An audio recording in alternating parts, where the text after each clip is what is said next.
Vallahi yine bir ara tatil dönemi zaten. Bütün arkadaşlar da hani üniversiteden gelmişler. Bütün hani yakın arkadaşlar da aynı sokakta oturuyoruz yaklaşık. Genelde de oturduğumuzda akşam buluşup hani geceyi birlikte geçirip sabaha kadar takılıyoruz hani. O gün de hani normal oturduk. Öncesinde yemek yemeye gittik. Sonra biz döndük. Birimizin evinde oturuyoruz. Oyun oynuyoruz. Batak oynuyoruz. Birden sallanmaya başladık.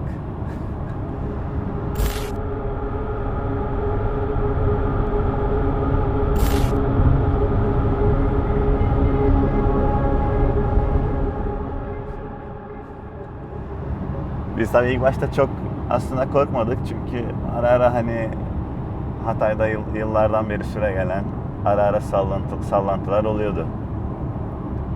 Abi biz ilk başta korkmadık ama devam etti deprem. Hani durmadı. Şimdi tam kestiremiyorum da hani bir dakika falan, bir dakikayı buldu herhalde, belki daha fazla. Sonra işte biraz daha şiddetini arttırdı. Gitgide artıyor falan. Artık yavaş yavaş herkes korkmaya başladı. Kimi televizyonu tuttu, kimi ahizeyi tuttu. Mesela ben kendimde koltuğa oturdum, bekledim. Hani orada biraz şoke olma durumu vardı.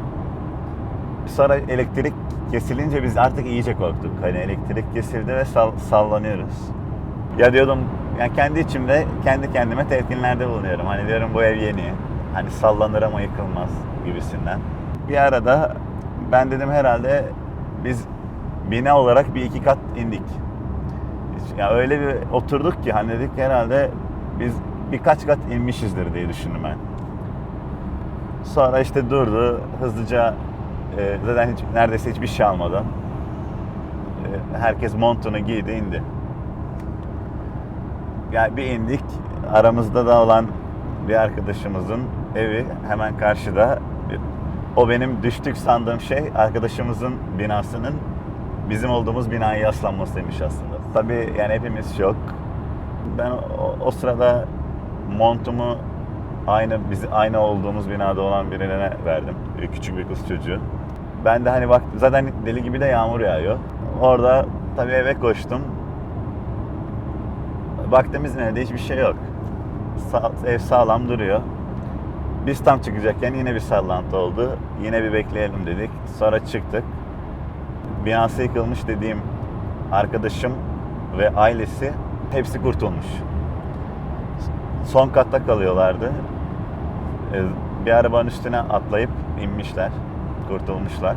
Bizim ev dışında da ablam ve abim evli. Onların evleri de yakın.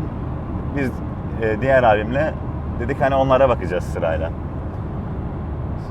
Diğer abimle gittik işte ablamın evine.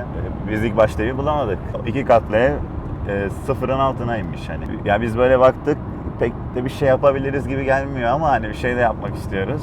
Çatının altına girip bir şeyleri kaldırmaya başladık hani.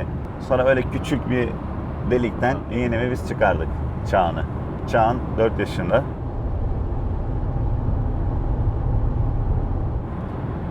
Sonra ben dedim ki Çağan'ı anneme götüreyim.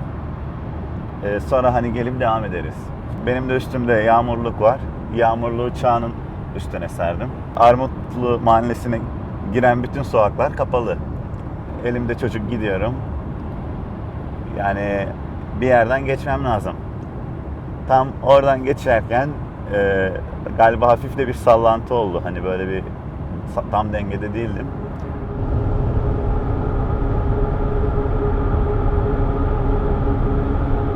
O sırada da fayansa mı ne bastım? Şöyle sol koluma çocuğu tutmuştum. Sağ kolumla yere dayandım. Öyle düştüm. Ayağım kaydı. Ben elimi bir kaldırdım. Oluk oluk kan akıyor elimden. Sonradan öğrendim de atar damardan kesilmiş. Ben şey sanıyordum hani giderim bir dikiş atarlar, kan durur. Yani normal geliriz devam ederiz. İşte yani baktım elim kanıyor, çocuk da elimde ama yapacak bir şey yok. Dedim hani yine çocuğu anneme götüreyim. Sonra işte devam ettim, annemi göremedim o kalabalıkta. Dedim hani burada durmayayım, hastaneye gideyim bari.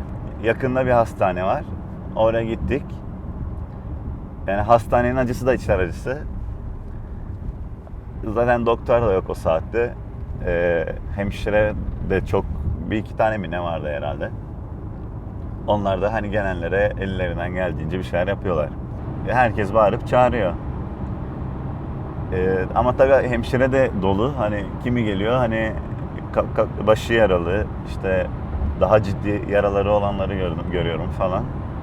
Ben böyle oturdum, bekliyorum. Dışarısı zaten çok yağışlı, çocuğu dışarıda çıkarmak istemiyorum. Hastanenin içinde oturdum, bekledim. Abimle kuzenim geldi. Abim görür görmez şok oldu zaten. Hani çünkü kan akışı devam ediyor. Yeğenimi kuzenime verdik, hani bunu anneme götür gibisinden. Biz abimle kaldık. O sırada işte hemşire bir boş bulduk gibi oldu. Dedik hani yardımcı olun falan. Hemşire de sadece dikiş atacağını sandı. Normal bir kanama sandı. Sonra bir baktı öyle, dedi hani ben buna bir şey yapamam dedi ilk başta. Sonra hiçbir şey yapmamaktansa sardı. Sardı ama tabii atar damar olduğu için kan akışı devam ediyor yani. Kan gidiyor.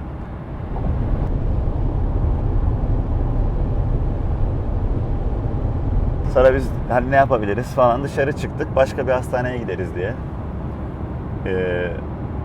Orada büyük abime de rast geldik. O da zaten hani şok oldu. Biz bir tane araba bulduk. Dedi hani ben sizi hastaneye götürürüm dedi. Biz bindik arabaya. 10 dakika geçti. Biz 100 metre ilerleyemiyoruz. Herkes dışarı çıkmış.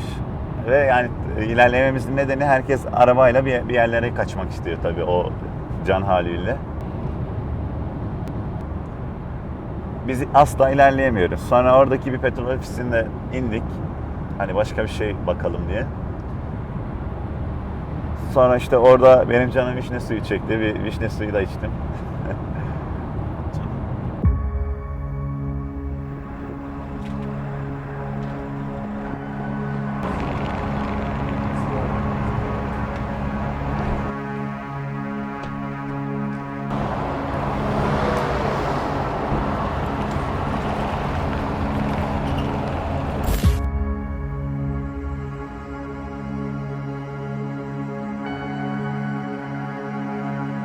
Ya tabii belki vücudun ihtiyacı olduğu için hani böyle bir şey hissetmiş olabilirim.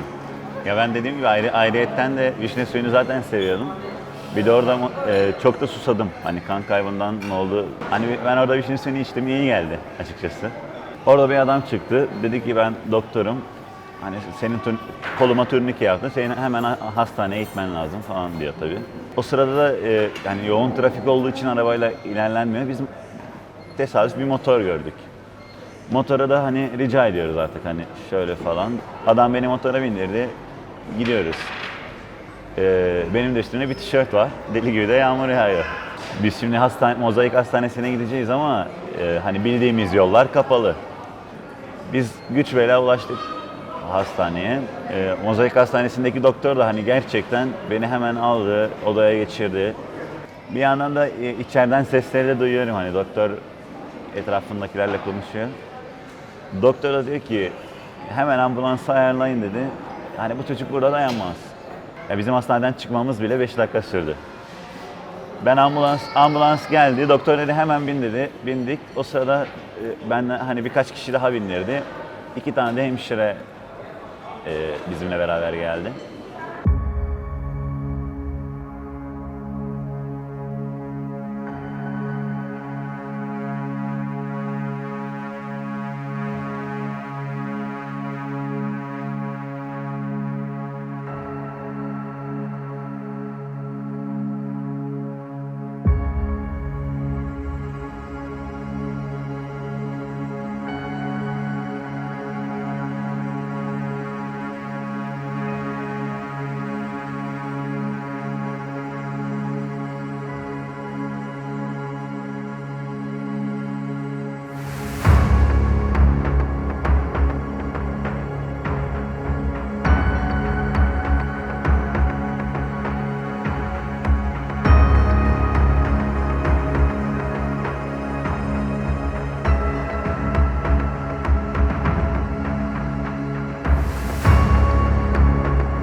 Kucağımızda defne dallarıyla bıraktığımız gibi bekle bizi, bıraktığımız.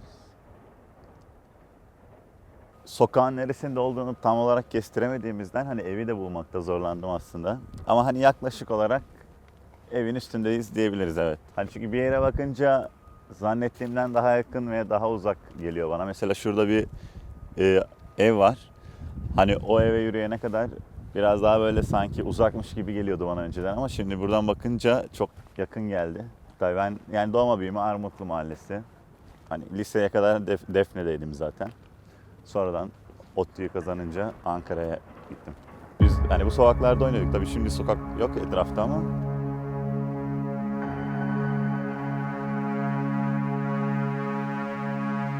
Burası 2. Nergis Sokak.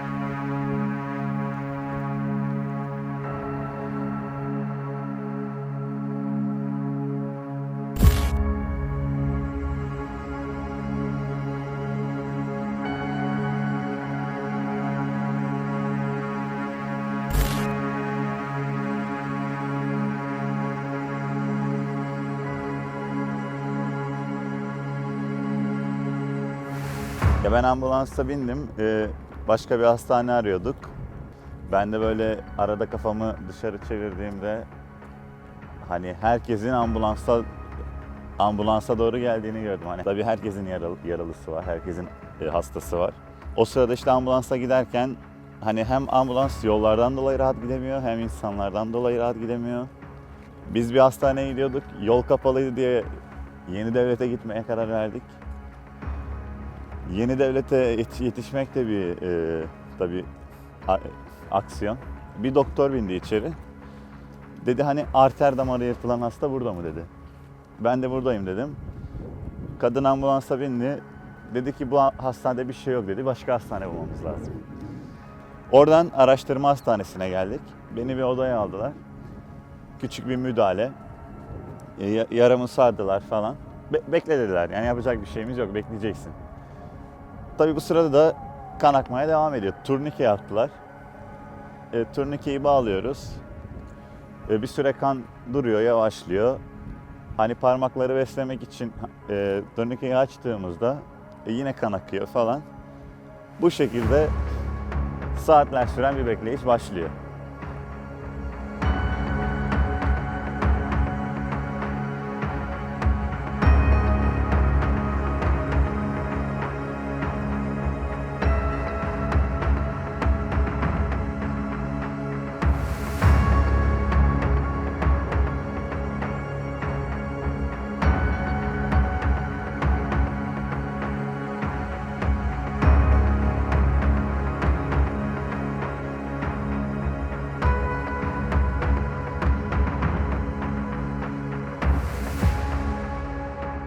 Biz araştırma hastanesine girdik.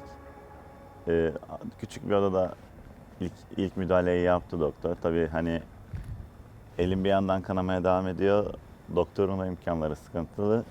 Bir sargı ile sardı. Bekliyoruz zaten sargı bir dakika geçmeden kıpkırmızı oldu.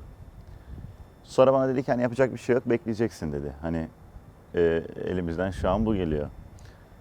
Ben de orada tabii hani mahşer yeri. Hastanenin girişinden sürekli biri giriyor. Çığlıklar. Hani zaten yerler kıpkırmızı. Ben de orada boş bir yer buldum, oturdum. Boş yer dediğimde hani yer direkt. Hani boş yer dediğim koltuk veya yatak değil. Ben geçtim, oturdum, bekliyorum. Tam da böyle hastanenin girişine bakan bir yere oturdum. Ben artık orada iyice gözlemci konumuna girdim. Hani kimsenin yapacağı bir şey yok. Doktor da ona bir şey yapamıyor. Ben olacak şeyleri izliyorum sadece. Bütün hastalar yerde yatıyor. Yerler kıpkırmızı. Tabii hani o sırada da şey de düşünüyorum ben bir yandan. Hani ya hani ben ablamın sesini duymamıştım. Hani ne olup orada ne olup ne bittiğini bilmiyorum. Ben öyle bekliyorum. Doktor da bana şunu dedi. Biz sana turnike yaptık. Sen bunu yarım saatte bir gevşeteceksin. Açacaksın. Dedi zaten sen yapamazsın tek elinle dedi. Birini bul, gevşet, sıktır dedi. Zaten hani beni bulamazsın dedi bir daha kolay kolay. O şekilde ben 11'den akşama kadar hani orada bir macera yaşadım. O sırada da işte bir amcayla tanışmıştım bizim oradan. Sohbet ettik. Sonra ben bir ara turnikemi gevşetmeye gittim. Ben o sırada tabii birini bulmak vesaire zor hani orada çünkü herkes bir koşuşturma peşinde. Ben turnikemi gevşettim. Bir yarım saat sonra geldim. Adam vefat etmişti. Kaldırıp götürüyorlardı adamı. Nazım Hikmet'in şiirinde diyor ya ölüm ve zafer haberleri için. Orada pek bir zafer haberi yoktu hani. Artık herkes zamanını bekliyor gibiydi hani bir nevi.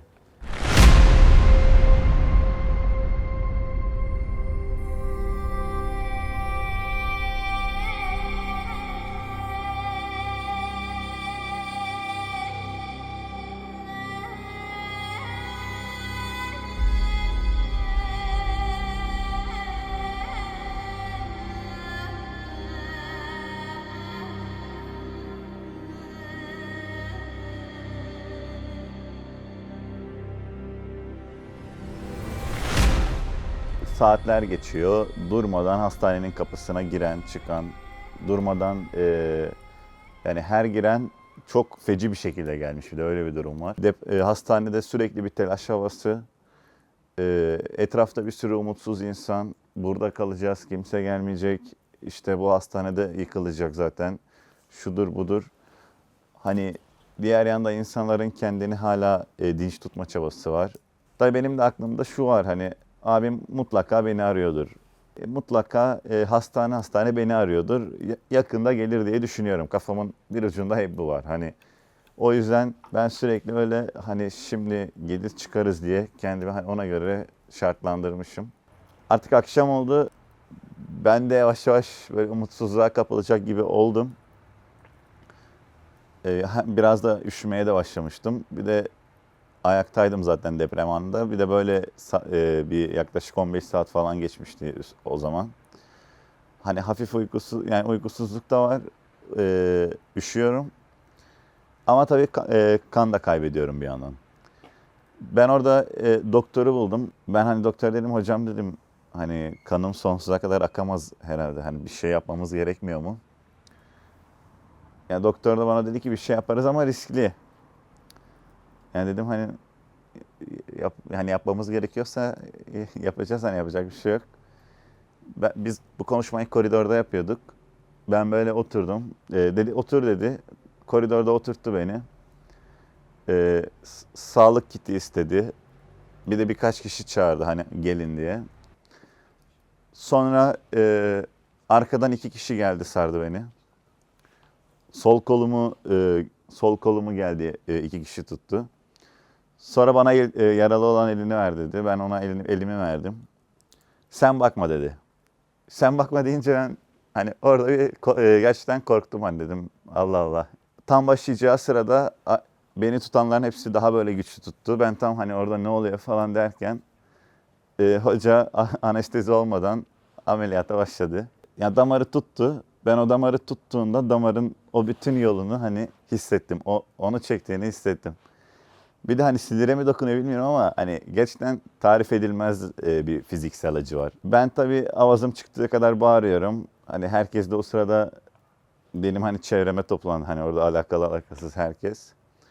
Hani ben ne kadar gücüm varsa bağırıyorum zaten. Hani oradaki acıyı tolere etmek için hani bağırabildiğim kadar bağırıyorum. Bağırıyorum ama içimde de bir ses şunu diyor hani bunu yapmamız gerekiyor. Hani yapacak bir şey yok hani. Bunu çekeceğiz yoksa iyileşemeyiz. Sonra bir doktor diğerine dedi ki hocam olmadı dedi. Diğer hoca dedi ki yine deneyelim. Yine bir 10-15 dakika kadar sanıyorum denediler. Sonra diğeri dedi ki hocam yapacak bir şey yok dedi. O sırada elimi hissettiğim kadarıyla böyle çok sıkı bir şekilde bağlayıp sardılar.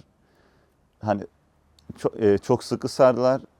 Eldiven geçirdiler, eldiveni de sardılar. Ben artık parmaklarımı zaten oynatamıyordum. Öyle bir sardılar ki asla parmaklarımı oynatamıyorum. Sonra hoca bana şöyle bir şey yaptı. Ben de hani dedim yani ne yapalım yani. Dedi yapacak bir şey yok bekleyeceğiz dedi. Ben durdum böyle tam kalkmaya geleceğim. Baktım hani yer kıpkırmızı. Benim kanım ayağımın dibinde birikmiş. Ben orada korkuyla tekrar geri oturdum. Dedim hani kalkarsam herhalde düşeceğim.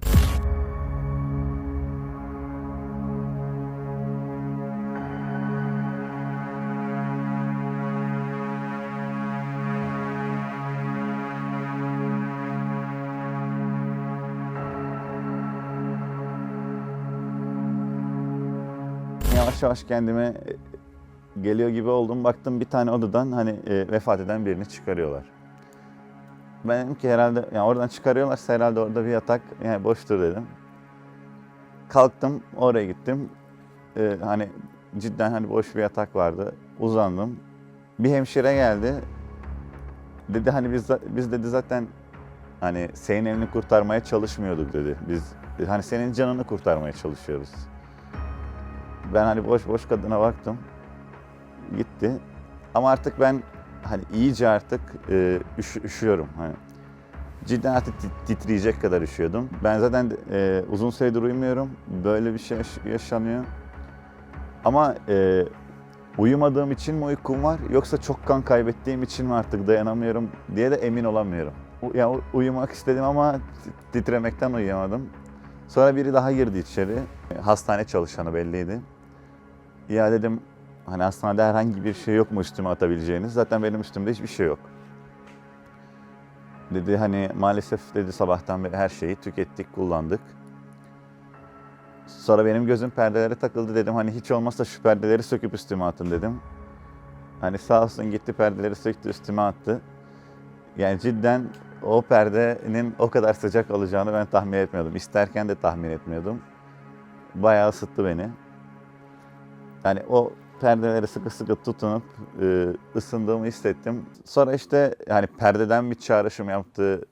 Yoksa hani yavaş yavaş ben de mi umutsuzlanmaya başladım tam anlamadım ama Mor ve Ötesi'nin bir şarkısı var ya, bak bu son perde, oyun yok bundan sonra. Ben telefonumdan o şarkıyı açtım. o şarkı eşliğinde uykuya daldım. Bir derdim var artık tutamam içimde, gitsem nereye kadar, kalsam neye yarar, hiç anlatamadım, hiç anlamadılar.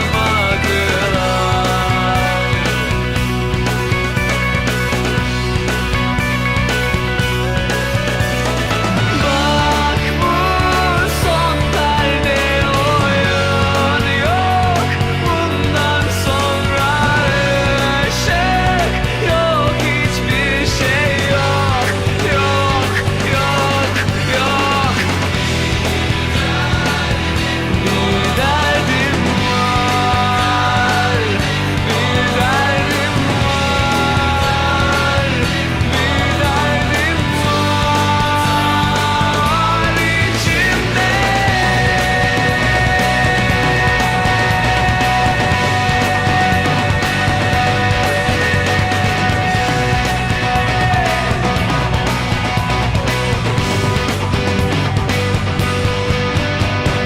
Bir derdim var artık tutamam içimde.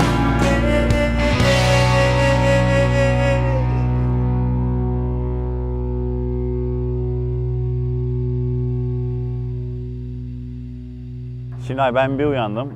Karşımda Deniz abi. Deniz abi de abimin arkadaşı ve hani çok da hani gerçekten çok sevdiğim bir abi, hani abim gibi. Dedi ki uyumaya devam et dedi. Birazdan çıkacağız dedi. Ben de o uyku sersemliğiyle devam ettim. Sonra böyle bir gözümü açtım, Deniz abi ortada yok.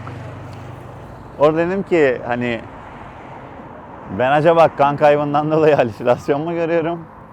Yoksa gerçekten Deniz abi geldi mi? Sonra ben gözümü yine kapattım.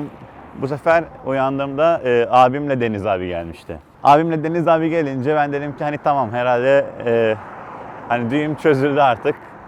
Bir sonuca varacağız, bir iyileşme yaşanacak. Orada işte o sırada Deniz abi bana battaniye getirmiş. Çıplak görünce beni bana bir battaniye getirmiş. Sonra işte biz odadan çıktık. Doktor zaten yakınlarımın geldiğini görünce çok sevindi. Gün boyu benimle ilgilendi hani gerçekten de. Dedi ki hani Mersin'e gidince 112'yi arayın, onlar size ne yapacağınızı söyler. Bir de yani ufaktan da şunu da ima ediyor. Yani Mersin'e yetiştiniz. Tamam, biz hastaneden çıktık. Deniz abimin arabasında da yakıt yok. Abimin arabasında da yakıt yok. Bizim arabaya bindik. Yani hani Allah'a emanet çıkıyoruz aslında. Biz giderken tabii petrol ofislerine bakıyoruz. Çok sıra var. Zaten çoğu yıkılmıştı. Hani işlev de görmüyordu. Duranların da önünde inanılmaz sıra var. Abim de bir yandan hem arabayı kullanıyor hem de elinde 2 telefon. Bir Adana'da polislik yapan dayım var. Onu arıyor. Hani dayı ne yapabiliriz? Bir başkasını arıyor. Siz ne yaptınız? Bu şekilde bir yolculuk. Sürekli de hani ama bizim ana problemimiz yakıt şu anda. Bizim en son benzinimiz bitecek artık. Biz durduk. Hani benzin bitmesin diye durduk. Sonra dayım aradı, dedi ki biri size benzin getirecek. Biz adamı aradık. Adam da bize 40 dakika sonra geleceğini söylüyor. Biz o sırada bir tane böyle petrol ofisini gördük biraz ileride. Dedik hani buna da şansımızı deneyelim. Orada da çok sıra vardı, hani çalışıyordu belli. Biz gittik, benzin var dedi. Abim tabii koşa koşa gitti. İşte şöyle bir durumumuz var, hani sıra beklemememiz lazım. Adam müdürüne sordurdu falan, tamam dediler. Biz tabii en önden benzinliğe girdik. Yakıtımızı aldık. Bu şekilde hastaneye vardık. Mersin Üniversite Hastanesi'ne girdiğimizde de doktorlar gerçekten yani tam anlamıyla hazırdı. Biz girdik, hemen beni aldılar. Fotoğraf çektiler elimi. Hani ne yapabiliriz diye kısa bir konuşma. Hemen dedi ameliyathaneye. Hiç beklemeden. Ben hani ayakta girdim. Doktor soruyor ne oldu? Ben de hani şu kadar kan kaybettim, şöyle oldu diye anlatıyorum. Dedi şu an senin benim sorularıma normal cevap vermen anormal dedi. Yani nasıl yani dedim. Sen bu kadar kan kaybetmişken dedi, yani şu an kendinde olman tuhaf. Sonra dedi ki hemen ameliyathaneye götürün dedi. Beni götürdüler ameliyathaneye. Ben orada tabii doktora şunu soruyorum. Beni uyutacaksınız değil mi diye soruyorum hani önceden, çünkü anestezi olmadan bir ameliyat yaşadık. Tabii ki de dedi canım, uyutmayacağız da ne yapacağız? Sonra bana o şeyi koklattı. Ben gerçekten hayatımın en derin nefesimi çektim yani. Böyle tüm alabildiğine nefesimi çektim. Sonra şuraya ufak bir iğne, ben uyudum.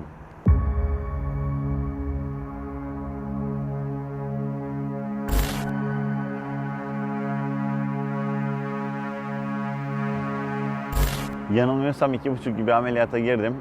Sonra 5,5 gibi de abimin odaya girişine uyandım. Kapı sesine uyandım. Böyle gözümü açtım. Ha dedim, film devam ediyor, film daha burada bitmemiş.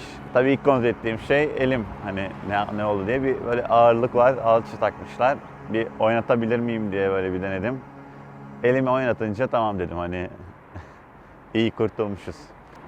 Ben tabii uyandım ama bir yandan da hani sorunlar devam ediyor. Bir yandan işte ablamı 13 saat sonra çıkarmışlar. Onun da hani Mersin'e gelmesi lazım. Yani abim bir yandan da Hatay'la iletişim kuruyor. İşte ne yaptınız, ne ettiniz. Sonra ablamı da getirdiler hastaneye. Bir yandan da annemler veya diğer abilerim Mersin'deki bir eve yerleştiler. O sırada tabii ben hani ablamı ziyaret ediyorum bazen. Sonra beni taburcu ettikten sonra da hani bir süre hastanede kaldım. Hani ablamın yanında da kaldım. Bir süre eve gittim falan. Bir ay boyunca bu şekilde devam etti. Ablam bir ay kaldı hastanede. Tabii birkaç ameliyat geçirdi. Tabii biz hani eve ne olacak bilmiyoruz. Hani anlamsız bir bekleyiş.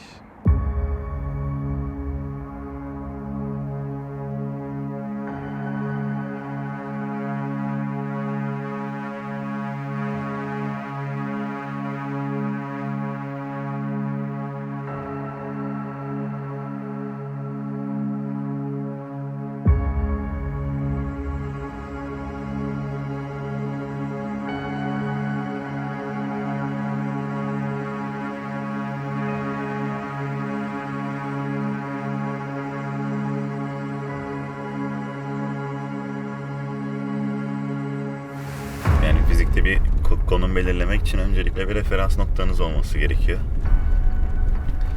İşte bizim referans noktamız çok uzaklarda görüp tanıdığımız bir bina ya da bir direk. Ama hani gerçekten birinin gözünü bağlayıp buraya getirseniz nerede olduğunu anlamaz yani.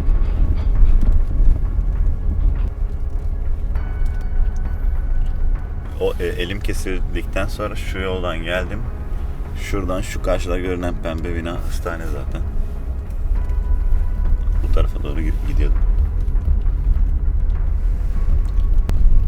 Yani bir açığa geçim hani belki yıkılmamıştır diye gittim aslında da. Orada da durum zaten içler acısı.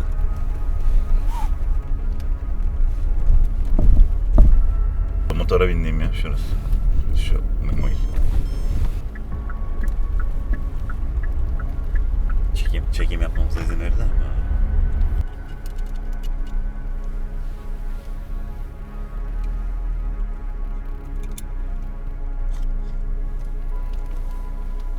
Elektrikli şarj istasyonu bile gelmiş buraya. İşte görüyor musun?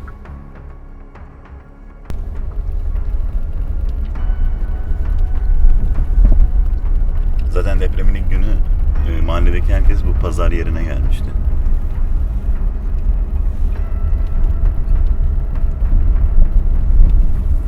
Mesela şuraları falan önce girişimde hep duruyordu. Buraları kaldıralı çok olmamışlar sol tarafı. Ablamın evi de şu ana cadde bir yan sokakta kalıyor. Şurada bir yerde oluyor da tabii şimdi tam olarak gösteremeyeceğim. Buralar canlıydı abi. Sağlı solda hep dükkanlar falan vardı. Bir de burası abi mesela bazen bu tarafa doğru tek yön oluyordu. Bazen bu tarafa doğru. Yani o gün Lütfü Savaş ne tarafa gidecekse. Burada efsane eski bu Hatay Stadyumu var ya abi. O Atatürk Stadyumu daha doğrusu yıktıkları. Abi lise yıkmış. Valla lise burada bir yerdeydi de yıkılmış sanırım. Geride kalmış olmalı o zaman.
Saniyeler asıldı, on binlercesi ölümün.